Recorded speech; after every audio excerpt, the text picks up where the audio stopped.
ሰላም ልስኳችሁ ውድ የእናት ሚዲያ ቤተሰቦች የተለያዩ መረጃዎች ይዘናል። አብራችሁን ቆዩ። መነጋገር የሆኑ ጉዳዮች ናቸው። ዋና ዋናዎቹን ልንገራችሁ። የላሚን ያማል የሚመስለው እንደዚሁ በኢትዮጵያ ተገኝቷል ተብለው ቁርጥ እሱን ይመስላል። ስለሱ እናካፍላችኋለን። የአጼ ሚኒሊክም ልደት ተከብሯል።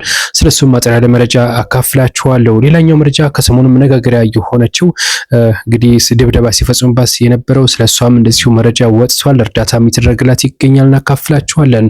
ሌላኛው መረጃችን የሚሆነው በሳውዲ ምንድን የተፈጠረው ላይቭ ላይ ሰው ሲገድሉ እንግዲህ መታየታቸው ያ ቪዲዮ እናካፍላችኋለን። እጅግ መነጋገሪያ ጉዳይ ነው። እነዚህና በርካታ ርዕሶችን ይዘን አብረን እንቆያለን። አብራችሁን ቆዩ። በቀዳሚነት የምንመለከተው ጉዳይ ላሚን ያማልን በተመለከተ እሱን የሚመስል ኢትዮጵያዊ መገኘቱ ብዙዎችን እያነጋገረ ነው። ከዚህ ጋር በተገናኘ አዶናይ ነው ይህንን ልጅ ያገኘው። ቪዲዮውን ተከታተሉትና ሀሳብ ስጡበት።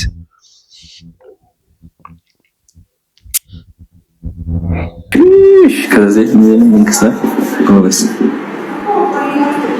በቃ ላሚን ያማል ያው እንደተመለከታችሁት ነው እንግዲህ ጸጉሩን እየተሰራ የተለያዩ ትልልቅ ቦታዎች እየወሰደውና እንደዚሁም ደግሞ ታዋቂ እንዲሆን እንደሚያደርገውም አዶናይ ቃል ገብቶለታል። ይሄን ያደረገው እንግዲህ አዶናይ ለበርካታ ወጣቶች ለህይወት መለወጥ በርካታ አስተዋጽኦ እያበረከተ እንደሚገኝ ታውቃል። ያው ለሱም ምስጋና ይገባዋል። ይሄን ልጅ አፈላልጎ ይሄን ያክል ኢንቨስት አድርጎ እሱ ታዋቂ እንዲሆን እየሰራ ነው የሚገኘው። እንደዚሁም ናቲ በርባርም ጸጉር ባለሙያ ማለት ነው። እሱም ያው እሱ ጋር ሄዶ ጸጉሩ ሁላ ተስተካክሎ የተለያዩ ትልቅ ቦታዎች ላይ እንደሚወስደውና ታዋቂ እንደሚያደርገውም እንደዚሁ ሀሳብ ሰጥቷል የተባለው።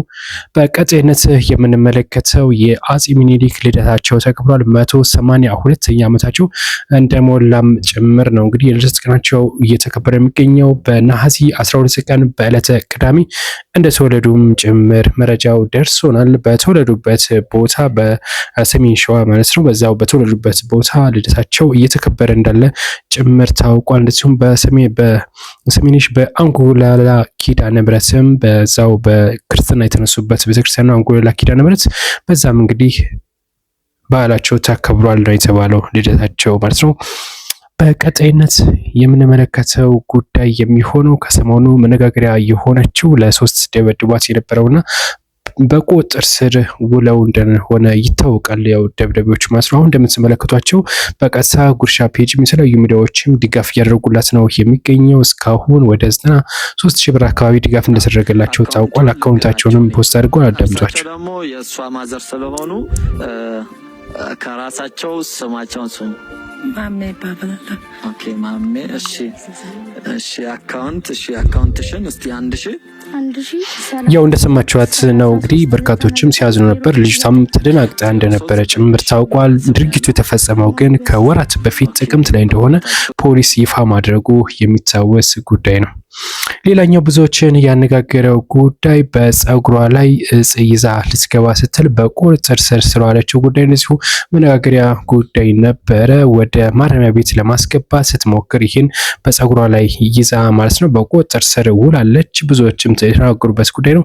ከማጭበርበር እንግዲህ ከነዚህ ያለ ነገር እንድትቆጠቡ መልእክታችን ነው። ምክንያቱም ብዙዎች አሁን የምርመራ ሂደቱ ተጠናክሯል፣ እንደ ድሮ አይደለም። ስለዚህ ከእንደዚህ አይነት ተግባር እንድትቆጠቡ መልእክታችን እናስተላልፋለን። ሌላው ከሳውዲ አረቢያ ጋር በተገናኘ በሳውዲ አረቢያ ድንበር ላይ የተፈጸመው እጅግ ዘግናኝ የሆነ ድርጊት ተፈጽሟል። በዚህ ድርጊት እንግዲህ ብዙዎች ያዘኑ ነው። በላይቭ ላይ ነው ልጁን ያረዱት ማለት ነው። እና ከዚህ ጋር በተገናኘ ቲክቶክ ላይም ክስ እንደሚመሰረትም ታውቋል የተባለው። ክስ የሚመሰረተው ደግሞ ጉርሻ ፔጅ እንደሆነም ይፋ አድርጓል። ጉርሻ ፔጅ ይህን በተመለከተ ክስ እንደሚመሰረትም ጭምር ይፋ አድርጓል። ቪዲዮውን ተከታተሉ እስኪ።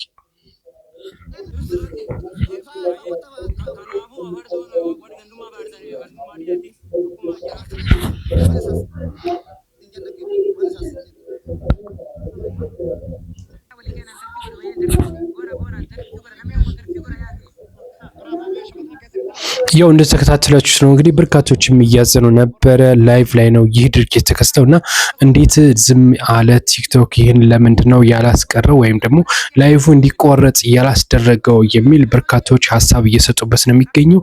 እናንተ በዚህ ጉዳይ ምን ሀሳብ አስተያየት አላችሁ? ሀሳብ አስተያየታችሁን አስቀምጡልን።